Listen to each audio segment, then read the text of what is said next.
siya kahapon? Then, kung naka-attend naman ng practice, ayun. Alam niyo na yung mga pwesto niyo na sa sabi. Sige.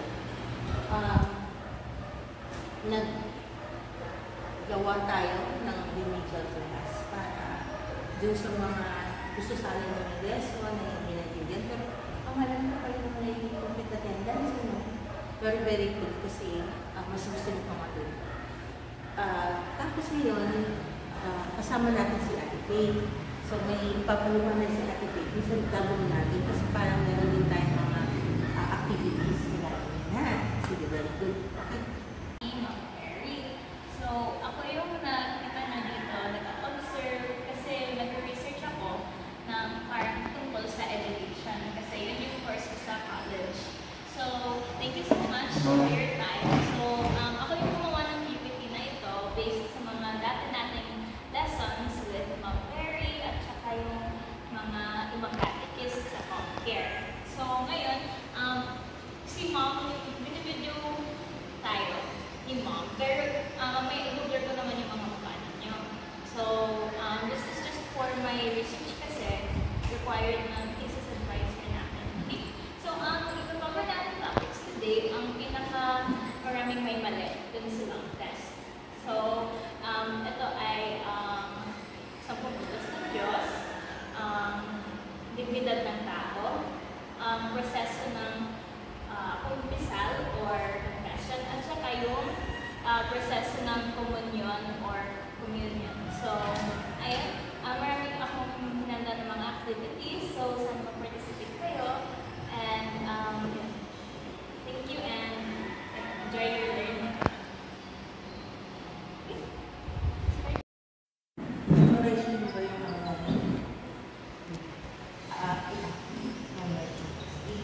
meron gusto din natin sa alama, anak, ang Espiritu Santo, ang namin, sumasalamat ka, sambalin ang ngalan mo, mapasaan ang pangalan mo, sundin ang loob mo dito sa lupa para sa langit.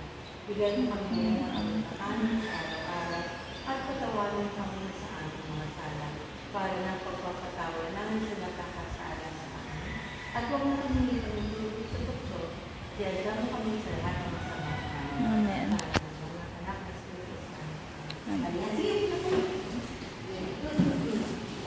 So, nabanggitan ni Articulate na yung remedial class natin ay tungkol doon sa 10 utos ng Diyos kasi marami daw pinagkakaluan. Tapos yung sinalong test tayo, sinubukan natin kung ano yung mga malaman natin yung mga alam natin. Tapos, dignidad ng tao at syempre proseso ng communion. Sa misa din na first communion ng misa.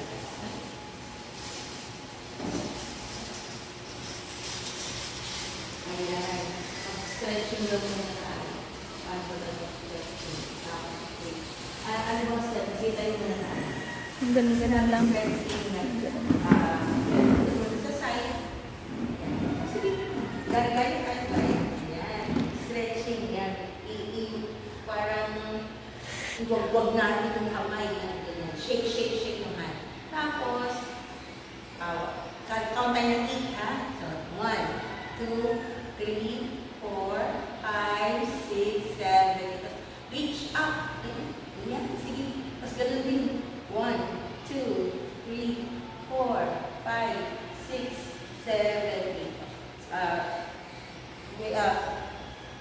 Hands on waist, tapos mag-bend tayo pakaliwa nyo. Okay, 1, go. 1, 2, 3, 4, 5, 6, 7, other side. 1, 2, 3, 4, 5, 6, 7, 8. Yan, very good. Para na-stretches na yung taan. So, ano natin? Ano ba yung pinaka-alamin natin ngayon? Ano yung pinaka-alamin natin? So, para tutunan natin at the end of our remedial class yung 10 utos ng Diyos. Okay? Na kaya natin siyang mailalawan, umakaliwanag. Tapos ganun din yung dignidad ng tao. Yung proseso ng kumpisan at syempre ang proseso ng communion. Okay.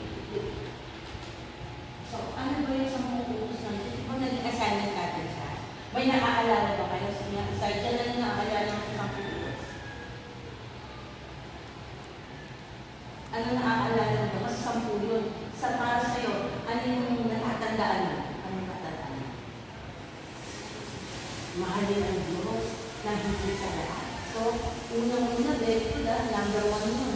Mahalin ang Diyos na higit sa lahat. Rachel, ikaw, ano ang tatandaan mo? Ayan, wag magsisinungaling. Very good. So, yung lahat ng 10 utos ng Diyos ay ating ginawang assignment yun, at pinaliwanag din naman natin. Although medyo malalim siya, pero inalapad natin siya. Sige, magsabi na, Rachel, ito nga yung number 1, ay hindi, number 1 si Sargent. Sige, Sargent, Sargent.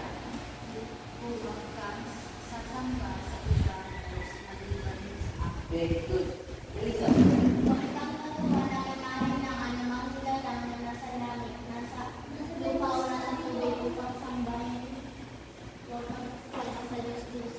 Yan. Okay.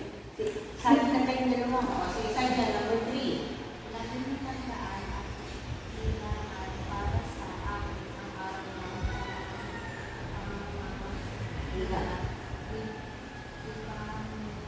Pamili. Sabat. Okay. Rachel. Igalang mo ang iyong ama at ina. Huwag kang mangangalunya. Huwag kang makikiapid sa hindi mo asawa. Huwag kang mangangalunya. Huwag kang sasaksi ng wala katotohanan laban sa iyong kapwa. Huwag kang magbibigay ng huwag kang magsisinungaling. Sabi na. Huwag kang nangasaan na hindi ang samba sa mga kapwa ang kanilang asawa, mga kanina, lalaki o babae ang lalaki, aso o ang kanilang pag-aaral. Huwag kang magnanasa sa hindi mo pag-aaral. Huwag kang magnanasa sa hindi mo asawa. So, pagkalihan nito, talaga medyo pang may edad na. Kasi tayo mga bata, mas ano sa atin yung parang hanggang number 8, no? Yung igalang ating mga magulang, mahalin ang Diyos, nagigit sa lahat, huwag kang sasamba sa ibang Diyos. Pinaliwanag din natin yung start ng mga klase natin, bakit tayo maraming mga estatwa. No? So, hindi siya mga anito, hindi natin sila sinasamba, kundi sila ay mga imahen na nagpapaalala sa atin na meron tayong mga pwedeng tularan, no? Ng mga santo, anong mga ginawa nila na nabili sila sa lupa. Mga imahen, ito ay parang mga pictures ninyo. No? Pag may mga pictures, yung mga friends nyo, magulang nyo, family nyo, binabalikan nyo, pag tinitingnan nyo, naaalala nyo. Okay? So, ito naman ang ating salita ng Diyos. Ang kwento ng pagsamba ng bayang Israel sa Diyos-Diyos. So, ito ang Exodo, Kabanata 32. Sabi ng mga tao, sinabi nila kay Aaron. Si Aaron yung pangalan ng kapatid ni Moses. Kasi noong panahon na yan, si Moses ay umakyat sa bundok ng Sinai. Kasi pausap niya ang Diyos. At doon, ibinigay ng Diyos yung 10 utos. So, ang sabi niya, igawa mo kami ng isang Diyos na mamumuna sa amin. Hindi natin alam kung ano ang nangyayari sa Moses na yan, na naglabas sa amin sa Egypto. Kasi nung tayo na yun, mga alila silang slaves. Sila ay sila ay slaves ng mga Egyptians. So, sila ay mga, slaves sila, naninilbihan lang sila sa mga taga-Egypto. Kaya, sinave sila, inalis sila ni Moses doon, iniligtas sila ni Moses, inalis sila sa Egypto, at dinala doon sa lugar kung nasan nga yung bundok ng Sinai. Pero dahil medyo natagalan si Moses doon, nailit yung mga tao. Kaya sinasabi lang sa iyo, gawa mo kami ng Diyos-Diyos. At yun, isasasampung utos sa ibang buwan, sasamba sa ibang Diyos. So ayan, nandiyan pa rin yung 10 utos ng Diyos. Ito yung parang summary. Sige nga, basahin natin ulit. Ulitin natin yung 10 utos ng Diyos. Razer naman, ikaw yung number 1, number 2, 3, 4. Salitan ulit. Okay, ready, go. Huwag kang sasamba sa ibang Diyos maliban sa akin. Huwag kang sasamba sa mga Diyos. Ipanginin mo ang araw ng Sabat. Gawin mo ang iyong mga atin. Huwag kang papatay. Huwag kang mag-ipapi sa iyong Sabat. Huwag kang magnanakaw. Huwag kang mag-iingatan at huwag kang magsisinungaling. Huwag kang magnanasa sa hindi mo pag-aaway. Huwag kang magnanasa sa hindi mo kasama. Very good. So, para naaalala natin, hindi nabasa kasi natin, naaalala natin lagi kung talagang dito. So, sinasabi natin dito sa salita ng Diyos, nakalimot ang bayan ng Israel. Matapos silang iligtas ni Yahweh nila sa pagkaalipin. So, dahil ang naging instrumento doon para sila ay maalis doon si Moses. Pero syempre, ginabayan talaga sila as namahan ng Diyos. Nakalimutan nila ang sinabi ng Diyos na naglabas sa Egypto at umango sa kanila bilang mga alipin. Huwag kayong magkakaroon ng ibang Diyos ng ibang sa akin. Huwag kayong magkakaroon ng Diyos-Diyosan o kaya yung larawan ng anumang nilalang. Mamahalin mo siya ng buong puso, ng buong kaluluwa at ng buong lakas. So, higit sa lahat, sa utos ng Diyos, ang pagmamahal sa Kanya ng buong sa puso, sa kaluluwa, at buong lakas. So, paglabag sa unang utos, ito ang tinatawag ng sacrilege, sinunod sa tempting or pagsamba ng mga imahe o inukit. Panunituan sa pamahiin o astrology. So, paglabag pa rin yun sa unang utos. Natanong ako, may nagkaklase pa tayo, na kailan ba tayo nagdadasal? Kailan tayo nagpapasalamat? Kasi marami sabi sa inyo, bago mo kumain, bago magtulog. Very good. So, dito, sinasabi pa naman, magdasal na tayo, pagmulat pa na. So, nakatulog tayo sa dito, pagmulat, pag-isip pa na natin sa umaga, magpasalamat na tayo sa Diyos. So, ialay natin yung ating araw sa Kanya. May isa lang tayong Panginoon. Isang Diyos at Ama natin lahat. Siya ay higit sa lahat, gumawa sa lahat, at sumasa lahat. Kaya dapat natin ibigin ng Diyos na higit sa lahat ng bagay. Napapakita natin ang ating pag-ibig sa Diyos sa pamamagitan ng pagmamahal sa ating kapwa, sa ating pagsamba, panalangin, at pagsasakripisyo. So, ayan. Tingnan natin.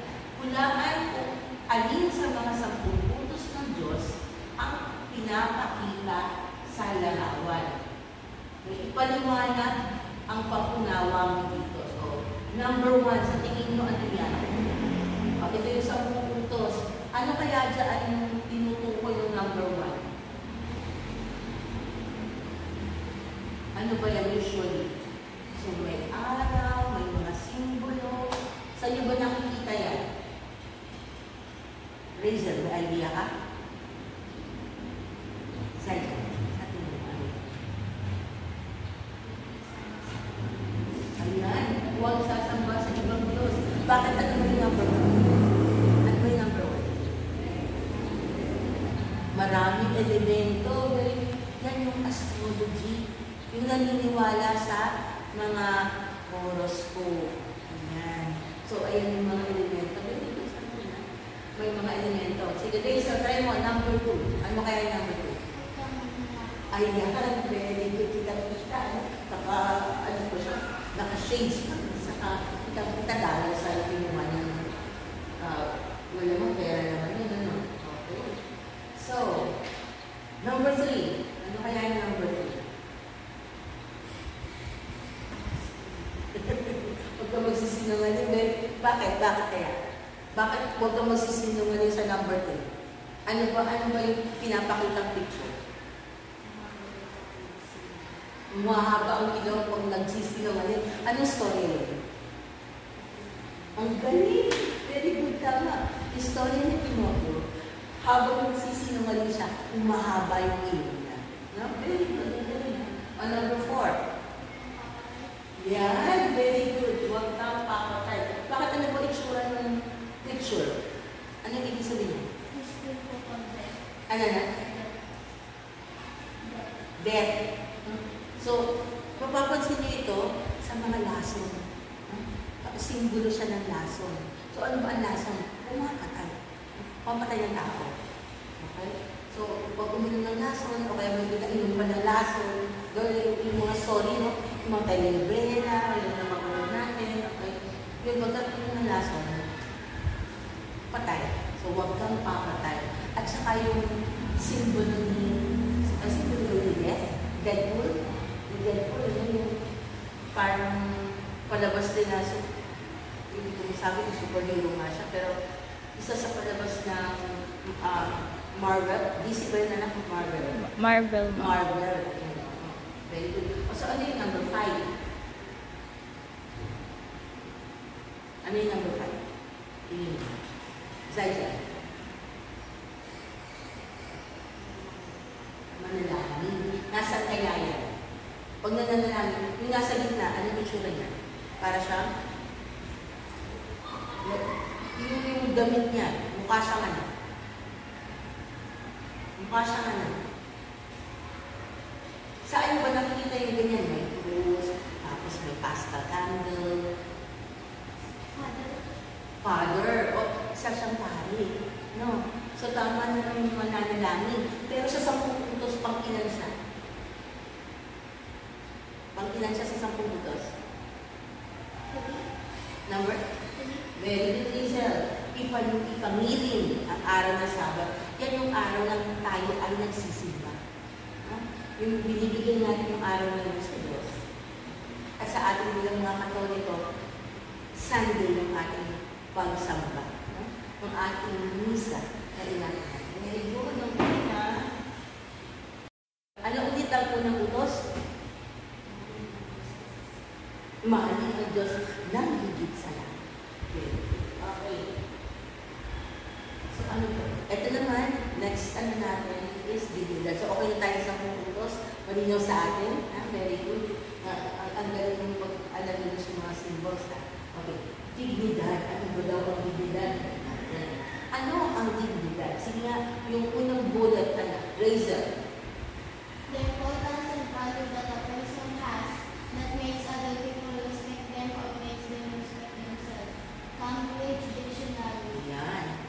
Sajay. Dalawa lang. Paiti naman.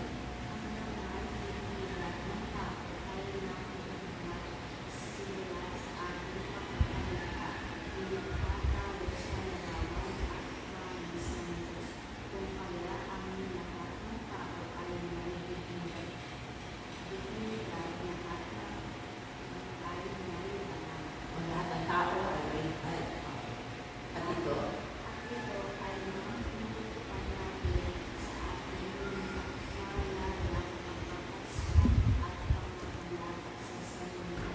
Very good. So, ito yung dignidad at dangal ng tao.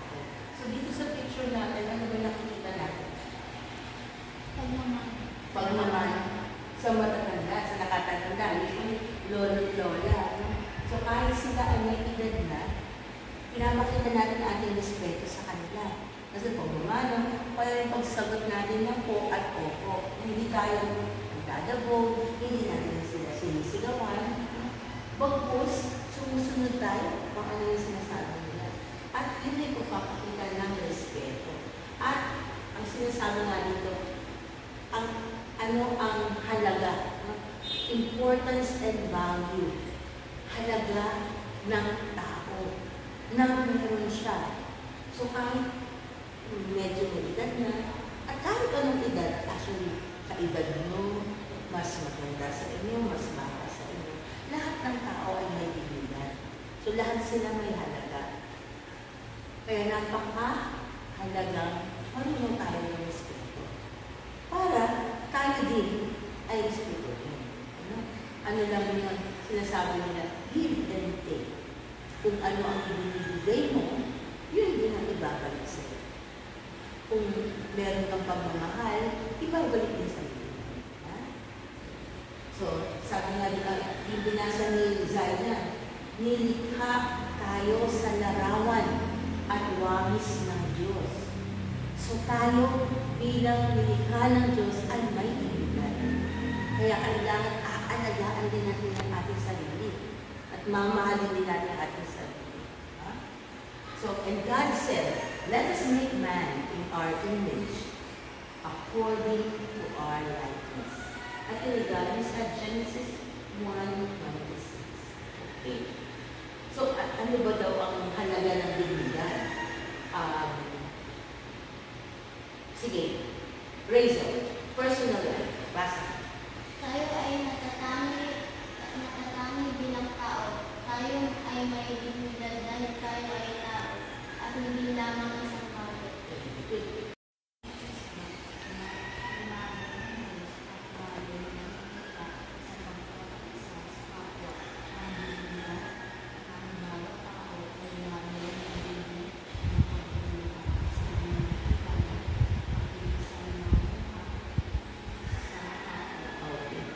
Tingnan niyo ha, yung dignidad, pwede nasa personal tayo, personal life. Yung binasa naman ni Isaiah, yung buhay natin sa ibang tao. So, paano ba tayo makasalamuha? So, kayo, di ba every Sunday natin, ilan mo tayo magkakasama? Paano tayo nakikisalamuha sa mga kasama natin na umakatali sa catechesis? Ang ibig nila sabihin, mas nagiging makabulungan, no? May meaning. Mas may meaning kapag nakikisalamuha tayo sa kapwa natin. In society, maipakita, o sabihin niya sa komunidad natin, ha? In society, maipakita sa mga bata na ang pangangalaga sa dignity ng tao ay kasabukan sa pag-aalaga sa kapakanan ng komunidad at makakatulong upang lumaban sa mga kasamaan. Ang pakikipag-usap at pakikipagtulungan para maalagaan ang dignidad ng sangkatauhan ay nakabubuo ng isang komunidad na may potensyal at pagtugon sa kanyang bumasyon. So tayo, habang lumalaki ka, siguro someday, makakasalubong na lang ako saan kasi active naman ako dito sa parish. Pag kayo ay high school na, hanggang college, at makatapos at nagtatrabaho, maaalala ninyo, may mga inaral natin, ay, pala ibig sabihin ng superi ng dignidad. Ganun pala yung 10 utos ng Diyos. Maaalala ninyo. At ang paglabag sa dignidad at sa ikawalong utos ng Diyos ay ang chismis, pagbibintang, pagsisinungaling, at pagliliwas-was. Lalo na sa mga nanay at tatay natin, inuutusan tayo, nagdadabot tayo. Paglabag na yun sa utos ng Diyos, ikawalong utos, kasi hindi tayo nagiging maganda. Ha? Ayan. Subukan natin sagutin, ha? Ito ay part pa ng activity natin. Sagutin ang mga tanong gamit ang sarili mong pananaw. Ibig sabihin, paano mo naiintindihan yung lesson natin kanina? Yung dignidad. Paano mo naiintindihan? Diba kami ang iyong opinion sa class? Para sa iyo, Rachel, ano ang dignidad? Yung inuusap natin kanina. Ang dignidad ng isang tao. Paano mo masasabi? Ano ang dignidad? Sige. Paano mo na naiintindihan?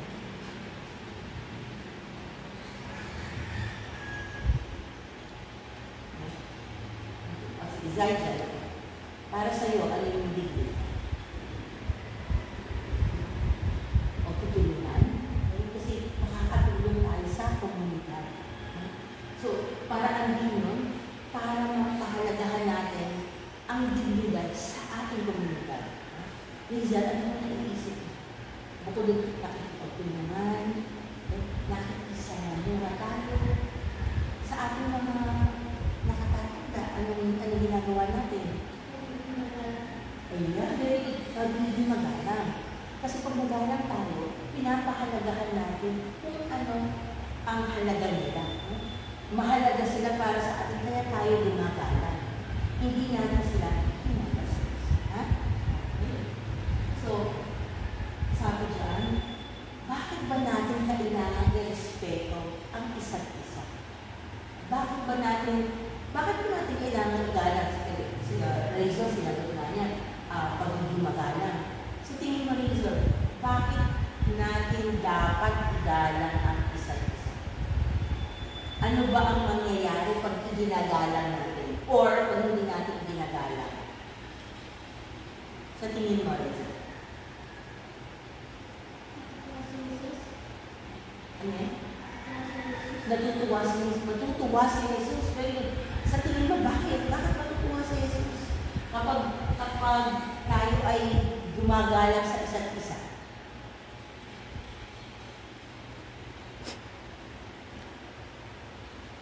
Bakit matutuwa si Jesus? Sige, Rizal. Sige, isip ko muna. Elijah, sa tingin mo, bakit mahalaga na nire-respeto natin ang isa't isa? O sabi nga niya, matutuwa si Jesus. Dahil minamahal natin ang isa't isa, isang paraan ng pag-respeto natin kasi mahal natin. Ha? Ano pa? Ano sabi kanina doon? Kapag ka ba nakikipag-chismisan, nagsisinungaling, nagbibintang, yan ba ay tama? Nire-respeto ba natin ang ating kapwa? Rizal? Hindi. Bakit ano ba mangyayari? Pag i-chismis mo yung classmate mo, ano kaya ang mangyayari? Pag nalaman din niya na ikaw ang nag-chismis, anong mangyayari? Sa tingin mo, matutuwa ba siya? Ano kaya? Ano mangyayari? Ayan. Tama. Magagalit, magkakaroon na away. Na hindi pagkakaunawaan. At kapag ganun, hindi na natin nire-respeto ang isa't isa.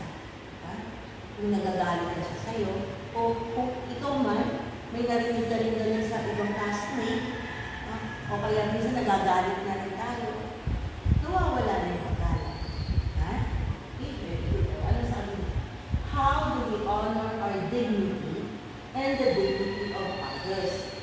Tayo, paano ba natin mapapanatili ang dignidad natin at maaalagaan ang dignidad ng ibang tao?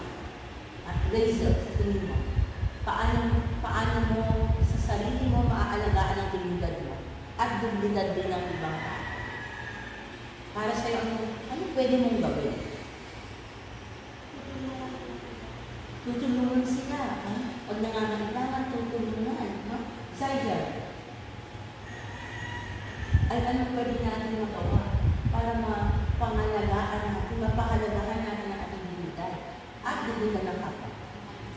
Mahalin. Talagang laban, mamahalin. Paano mo ba ipapakita pag mamahal? Pag sinabi mong mahal mo ang mga magulang mo, anong ibig sabihin mo? Anong ginagawa mo? Ayan. Pagiging magalang, pagsasabi ng buwan, oo. Pagsunod sa mga utos nila. Ayan. Nagpapakita ng ating pagmamahal sa kanila at pagpapahalaga sa dignidad nila. At ganoon din sa dignidad mo. Kasi ikaw ay gumagalang, ikaw din ikagalang nila. Kung ano kasi ibinibigay natin, yun din ang pagpapalagay. Yung daw paggalang natin sa dignidad ng ibang tao at ng ating sarili, paano daw tayo nakakatulong sa komunidad?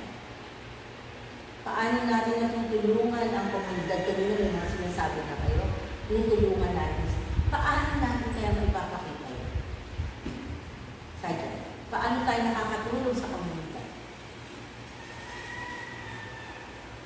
Sa school, kahit sa school lang, bakasyon na kayo. Pero sa school, ano ba ang pwede natin gawin? Makakatulong tayo sa community. Makakatulong tayo sa komunidad.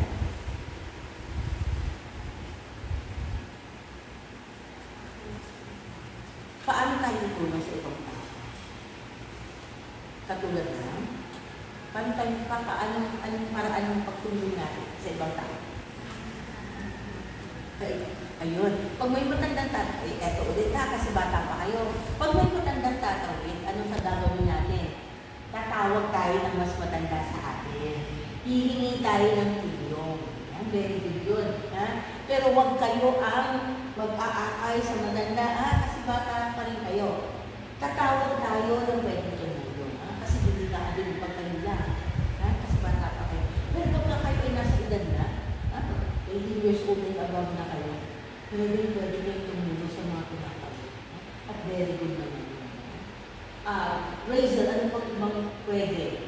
Sa school, yung simple sa classroom, ano yung nakikita mo na pwede pagtulong natin sa community, sa classroom, o kaya sa lugar mo?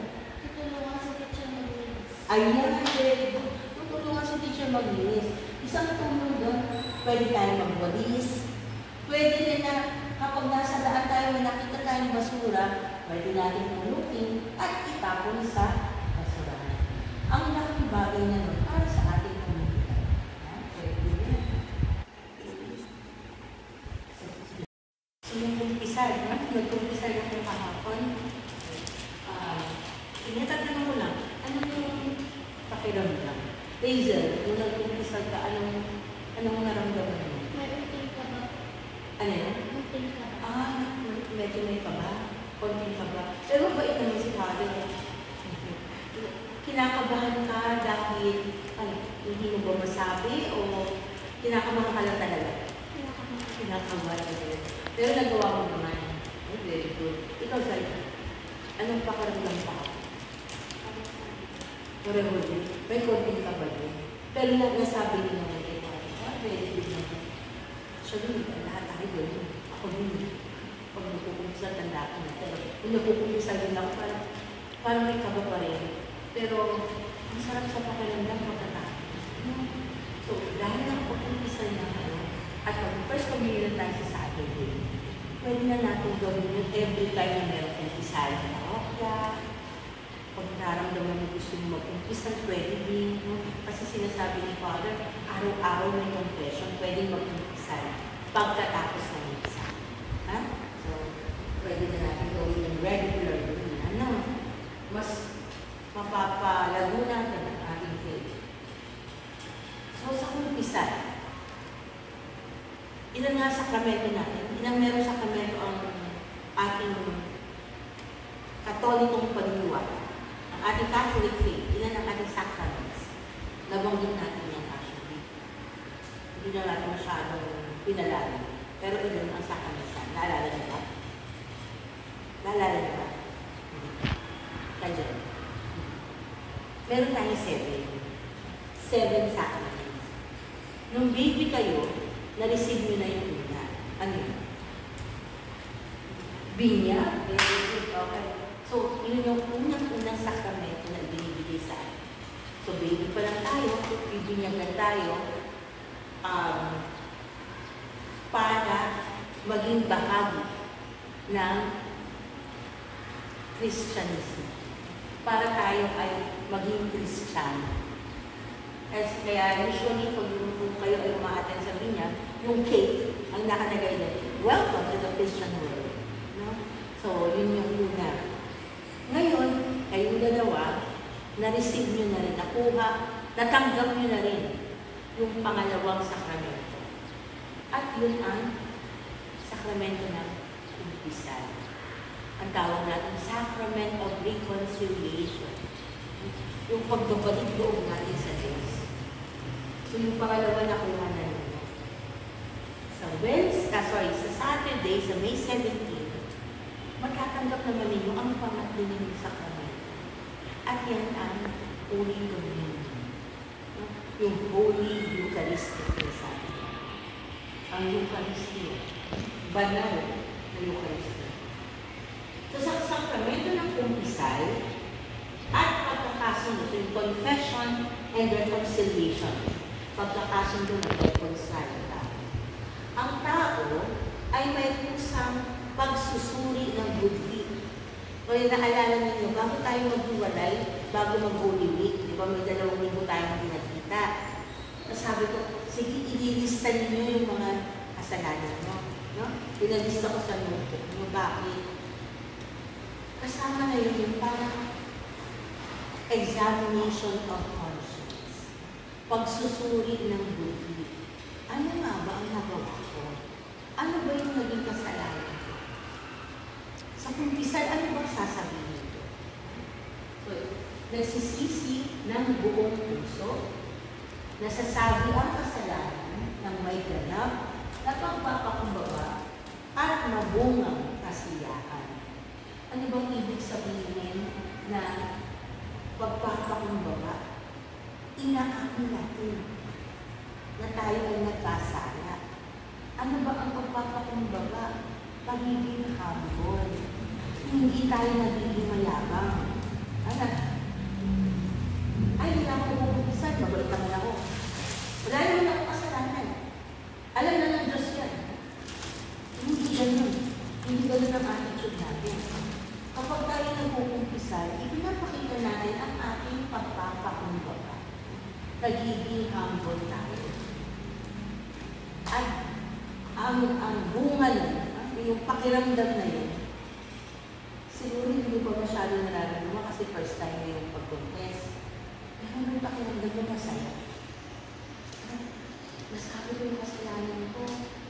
Sana tulungan ako ng papagad na hindi ko na maulit ang kasalanan.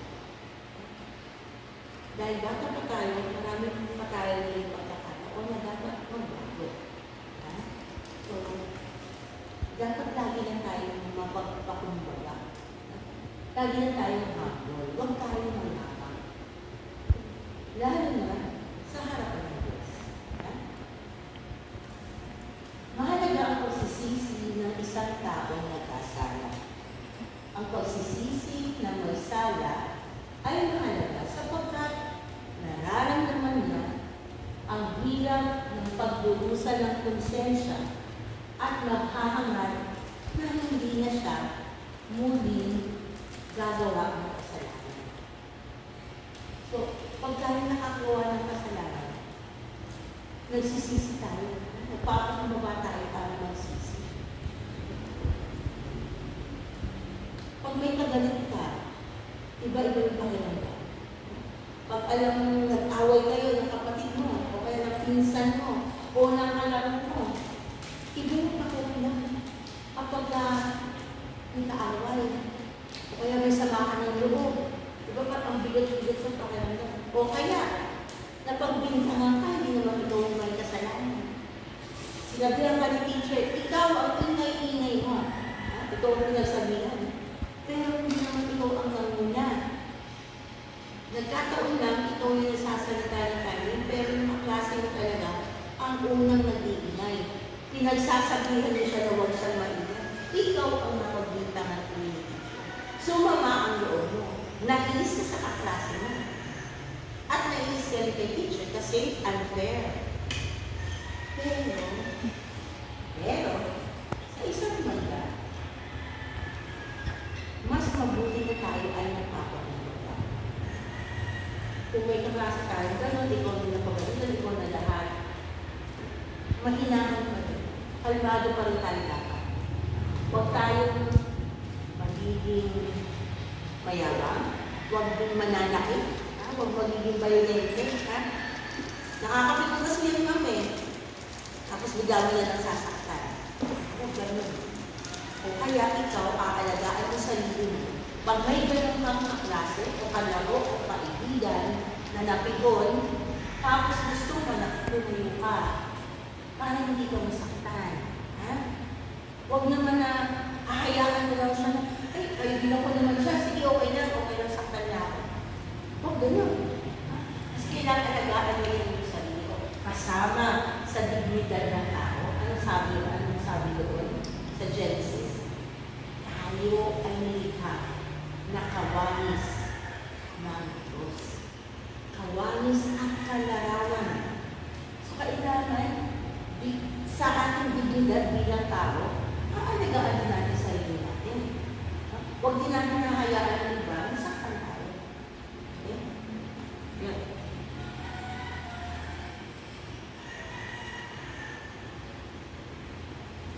Ang pag-uumpisal o pagsasabi ng kasalanan ay nagpapalaya sa ating ang magdadala sa atin sa pakikipagkasundo sa kapwa. So, kapag nasabi natin na kapag-umpisal tayo, gumagaan ang pakiramdam. Minsan, kahit hindi pa natin binabati yung tao kagalit natin, pero na-umpisal natin, gumagaan ang pakiramdam. At tutunan tayo ng Espiritu Santo na makipagbati rin sa Kanya. May paraan ng Diyos para tayo mas lalo makalapit at mas lalo maging mabuti. Sabihin sa pari ang lahat ng mga kasalanan matapos ang pagsiyasat ng Diyos. Matapos natin masuri at ma-examine ang ating mga conscience o ating okay? So, kahapon ba ito din sa'yo? Tinanong kayo, sinabi ng kayo pa, sige, dasalin ang panalangin ng pagsisisi. Sinabi ba niya? Hindi sa iyo. Hindi sinabi. Okay. Pero, may ibang mga pare, actually, karamihan sa kanila, pagkasabi nyo ng mga kasalanan, ipapadasal sa inyo ang panalangin ng pagsisisi or act of contrition. Sige, i-recite natin, Tagalog muna, tapos English. Okay? Sabay-sabay tayo. Ready? Panalangin ng pagsisisi. Panginoon kong Jesucristo. Laksan mo na. Panginoon kong Jesucristo, ako'y nagkasala laban sa iyong kabutihan nagkakanggal. Ako'y nagsisisi ng buong puso at namahako na di na muling magkakasala sa tulong ng iyong mahal na grasya. Amen. So, yun diba? Tayo ay pagka-umpisal natin, sinasabi natin, itong panalangin nito, tayo ay nanangaking hindi na muli makakasala. Tayo ay lubusang nagsisisi. Okay? So, sabihin natin ng English, para paglang ito tayo maaalala talaga ito. Act of contrition. Oh my God, I am heartily sorry for having offended you, and I detest all my sins because of your just punishments, but most of all, because they offended you, my God, who are all good and deserving of all my love. I firmly resolve, with the help of your grace, to confess my sins no more and to avoid the mere temptations of sin. Amen. So, sinabi niya, give thanks to the Lord, for He is good, His mercy endures forever. So, ang Diyos ay mapagpatawad. Walang hanggan ang kanyang awa. Dahil siya ay may awa sa atin, hindi na tayo pinapatawad. Pero tayo, lagi pa rin natin subukan mamingat. Bata pa tayo, marami pa tayo malalaman sa buhay, marami pa tayo maaaral sa buhay. Pero, ang pinakamahalaga doon ay yung kagustuhan natin na laging maging mabuti. Laging maging mabuti mga bata. Paglaki nyo, laging maging mabuti mga bata. Okay?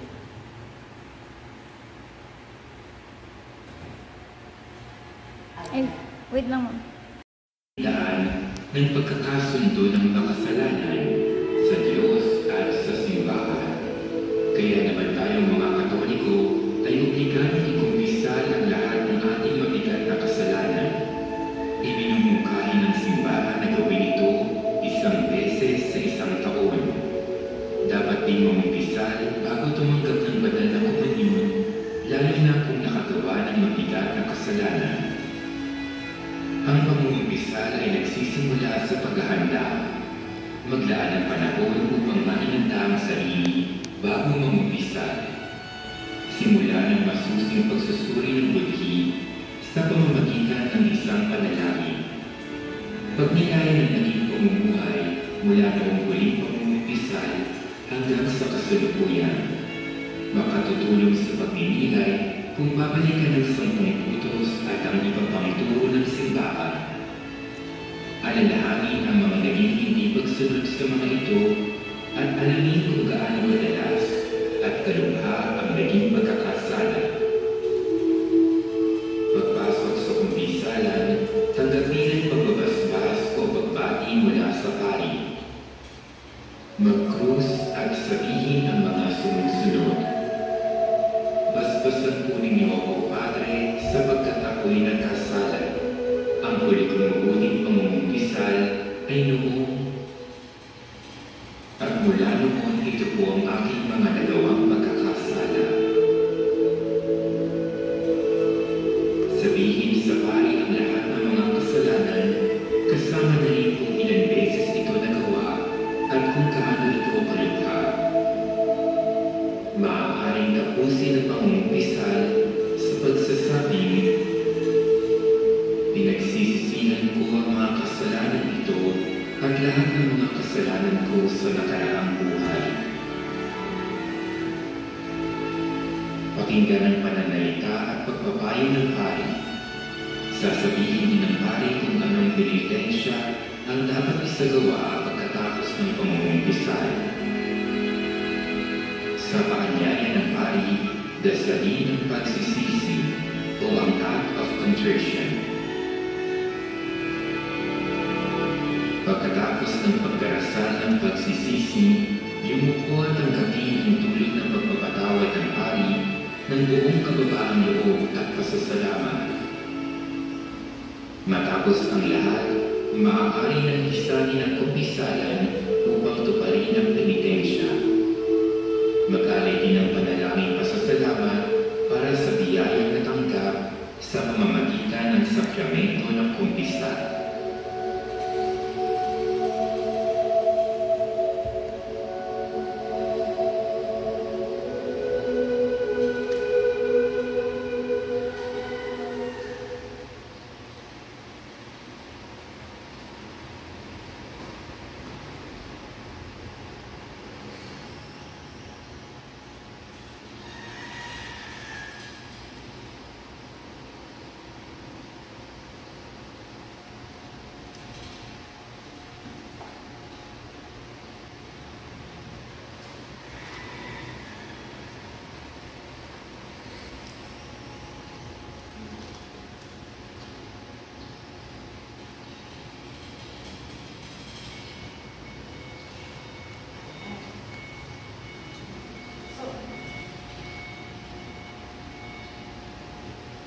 Kahit dalawa lang siya. Pwede ba nilang i-role play? Kayo dalawa, Zion and Razor. Usap kayong dalawa. Paano yung itatapos yung pagpupumpisa?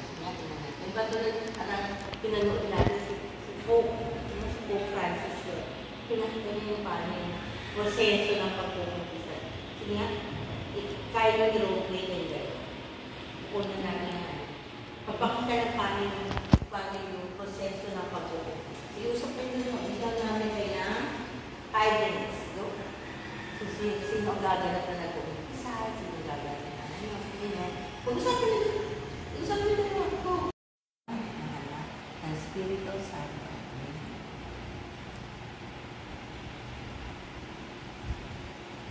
Sasabihin na ang kasalanan. Yung una ay pwede sabihin, kailan ang pinag-umpisa. Sabihin sa pagkakas. Tapos, pagkasabi mo na lahat ng kasalanan, sasabihin ng pare na ikaw ang pinapatawad ng Diyos, na huwag mo maging magkasala, dasalin ang panalangin ng pagsisisi. Pagdasal nun, yung Panginoon sa Kristo, nagsisisi ng buong puso, at nagtitikan na hindi mo magkakasala sa tulong ng iyong mahal na grasya. Tapos sasabihin ng pare kung ano yung dadasalin mo para penitensya. At dahil saan, dasalin mo ang isang Ama namin, isang abagay ng Maria, at isang Gloria.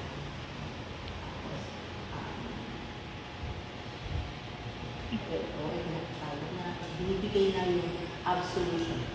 Ibig sabihin, iginagawad na ng Pare ang pagpapatawad. Sa ng Ama, ang Anak, ang Espiritu Santo. Okay. Tapos, pupunta ka sa area, doon ka sa yan, tapos parang nag-pray na siya.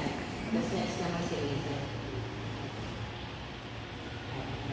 Ganun din Rachel, sa Ama, Anak, Espiritu Santo.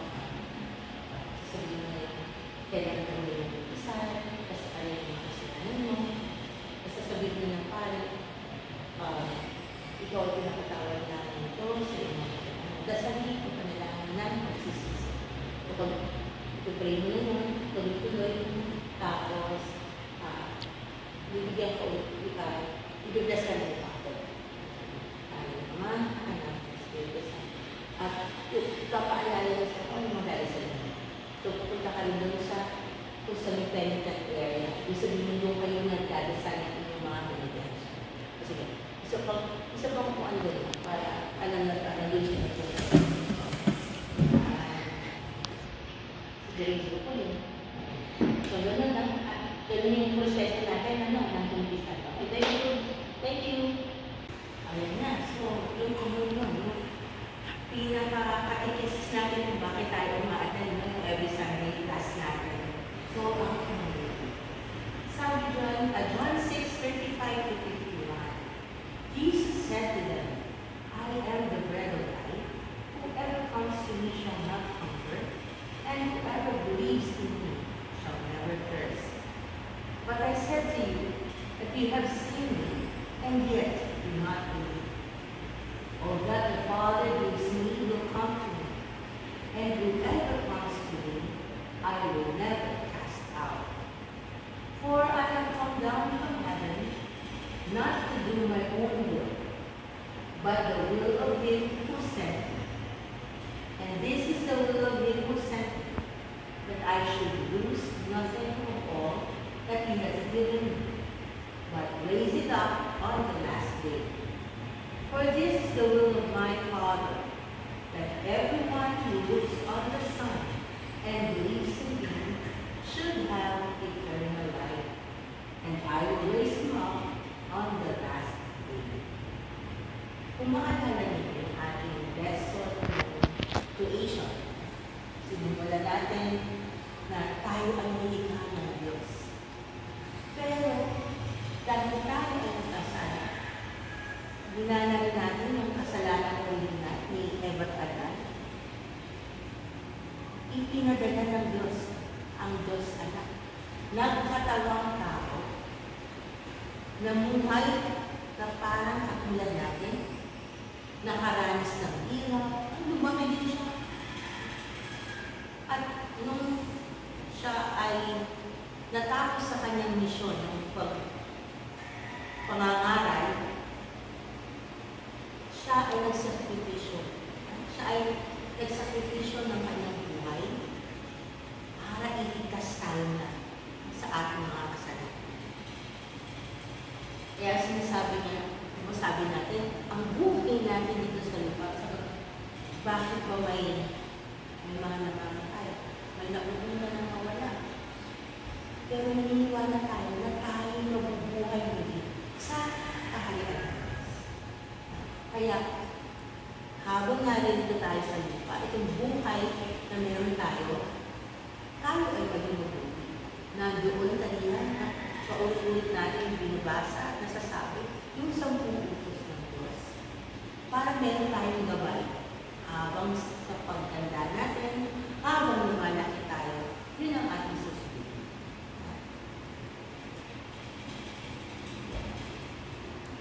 So yung practice natin kahapon, yung ostia, yung kasabi ng katawan at ang katawan ni Kristo, ang sagot natin, Amen.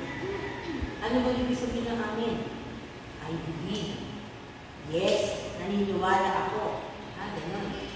Kaya tayo ay mamungunon sa bibig. Kaya sabi diba, ang katawan ni Kristo, kami lang sagot at ilalabas ng kaunti ang dila para hindi siya mahulog. Ilalagay ka sa iyo ng pare. So, kailangan buksan talaga ang bibig at ilabas ang dila. Okay? So, yung kahapon, hindi pa yun nakakonsentrate. Kaya, para palasahan din ninyo, para hindi kayo mabigla on your first communion. Okay? So, yun, sa misa, sa konsegrasyon, naaral ko natin yan, ha? Sana natatandaan. Ang konsegrasyon, doon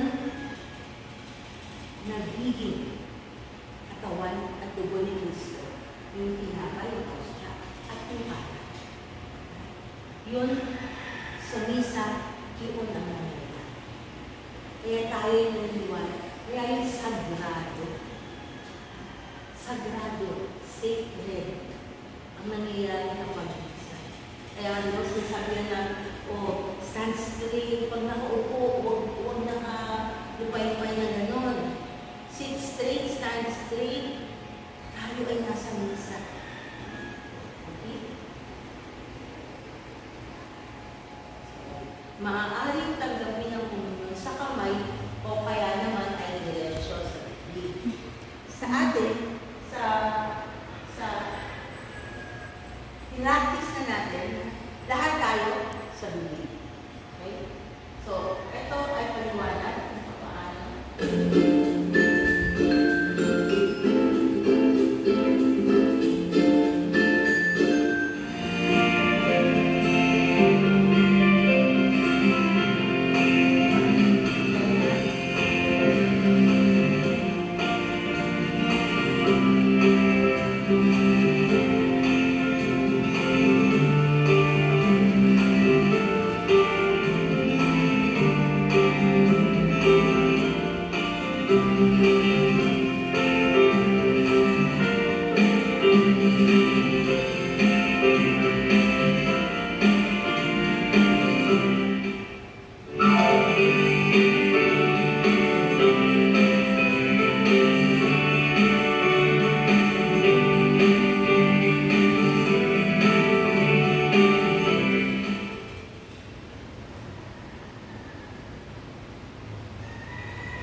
Yung pakita naman natin yung proseso ng pagkukumunyon. Tignan natin.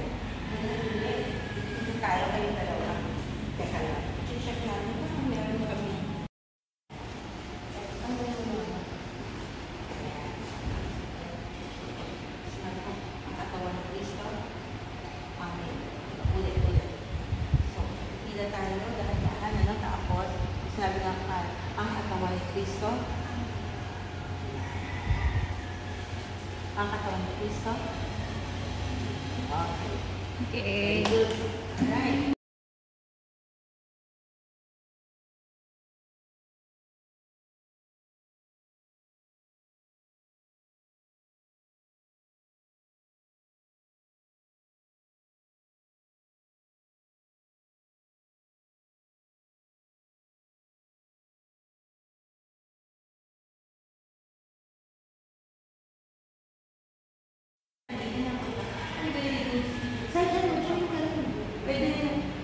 Every Saturday na concert, ayan.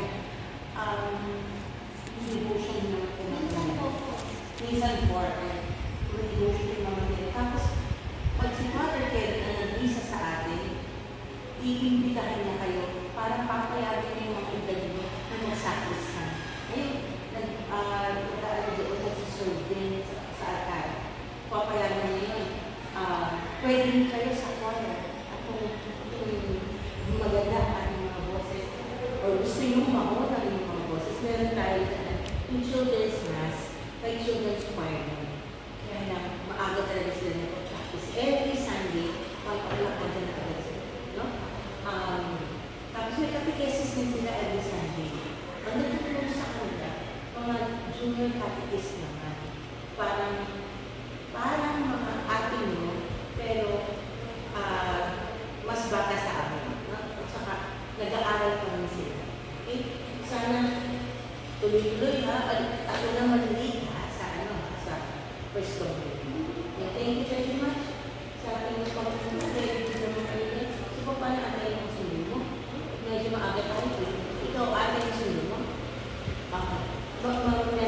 sila.